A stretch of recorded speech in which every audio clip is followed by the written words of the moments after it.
प्यारे बच्चों, अस्सलामुअलैकुम रहमतुल्लाहि व बरकातुहू। हमारा जो आज का मौजू है वो है ख्वाजा हैदर अली आतिश की सवानिया हयात और खुसूसियात कलाम, यानी उनकी हालत ज़िंदगी पर हम रोशनी डालेंगे और उनका जो कलाम है उसका तज़किरा करेंगे। उनकी सवानिया हयात: हैदर अली नाम, आतिश तखल्लुस, वतन फैज़ाबाद था। 1777 ईस्वी में फैज़ाबाद में पैदा हुए। बचपन में ही उनके वालिद का इंतकाल हो गया, जिसकी बिना पर इनकी तालीम मुकम्मल न हो सकी, लेकिन उनकी शायराना सलाहियत ने उन्हें जल्द ही नवाब मोहम्मद तकी खान तुर्की के दरबार में पहुंचा दिया। नवाब तुर्की के साथ वो लखनऊ आ गए और फिर वहीं के हो रहे। इनके मिजाज में एक फ़कीराना अंदाज था, यानी वो खुदा परस्त दरवेश कस्म के आदमी थे, और जो उम्र के साथ साथ बढ़ता गया।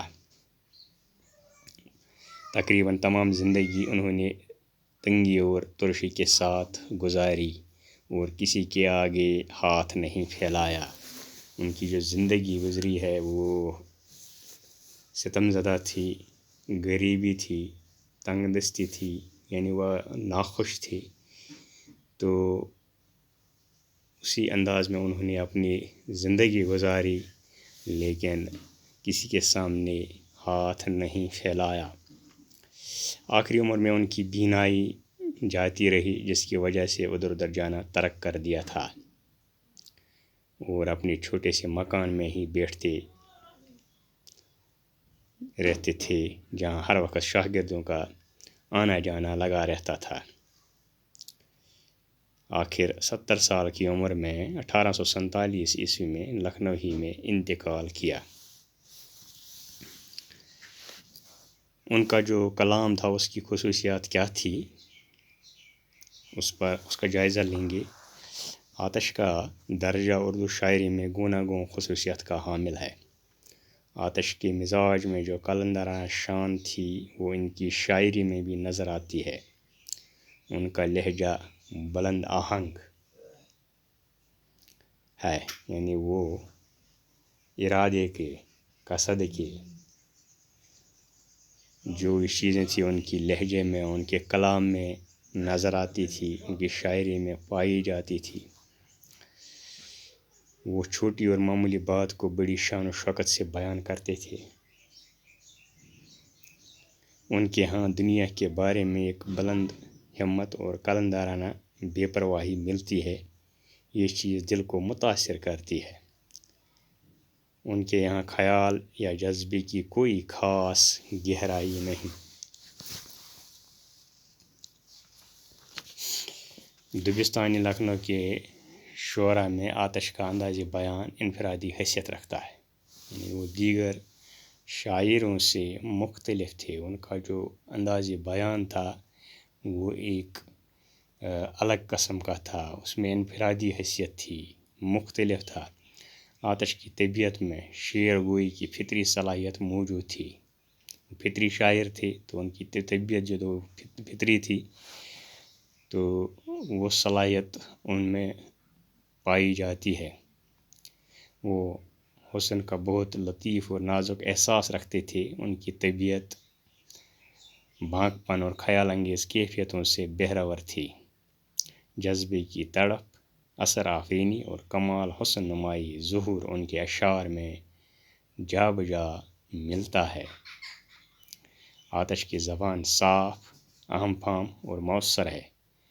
वो दुरू, अज़कार, तशबीहों और वो दौरे अज़कार, तशबीहों और इस्तिआरों के इस्तेमाल के पीछे नहीं दौड़ते। यही वजह है कि इनके यहाँ एक लतीफ़, साफ सुथरा और पाकीज़ा मेयार मिलता है। रोज़मर्रा और आम बोल चाल की ज़बान को वो शायराना हुस्नकारी से शीरीनी बख्श देते थे। پیارے بچوں، آتش کی شاعری کا بغور جائزہ لیں تو معلوم ہوتا ہے کہ آتش بنیادی طور پر ایک سنجیدہ صوفی شاعر تھے۔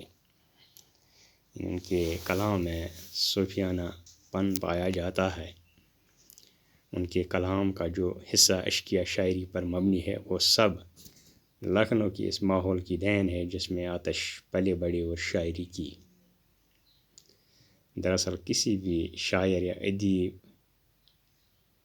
کے لیے اپنے معاشرہ اور ثقافت کو نظر انداز کرنا ناممکن ہے۔ تو یہی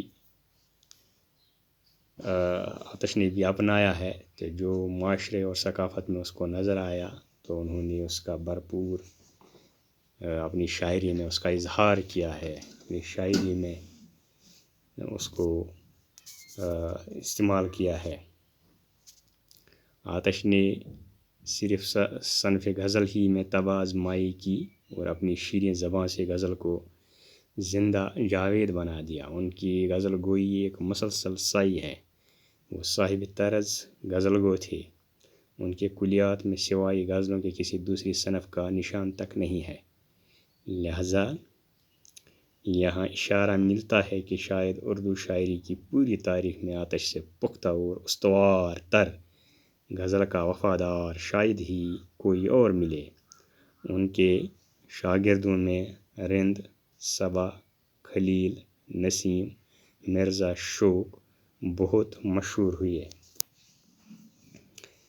تو آتش فرماتے ہیں نگورے دنیا کی بے ثباتی کا ذکر کرتے ہوئے وہ لکھتے ہیں، نگورے سکندر نہ ہے قبر دارا، مٹے نامیوں کے نشان کیسے کیسے۔ تو اس بات کا انہوں نے اپنی غزل گوئی میں، اپنی شاعری میں اس کا اظہار کیا ہے۔ تو یہ تھا ان کی حالات زندگی اور خصوصیات کلام پر تذکرہ جو ہم نے پیش کیا۔ تو کل تک کے لیے اجازت، خدا حافظ۔